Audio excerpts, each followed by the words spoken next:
ఆకాశం ఎందుకో పచ్చబడ్డది, ఆ నడుమ బొట్టేమో ఎర్రబడ్డది.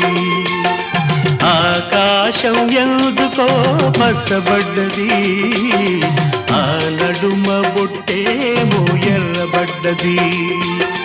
వీచే గాలుల తాకిడి, సాగే గువ్వల అలజడి, రమ్మని పిలిచే పైబడి. ఆకాశం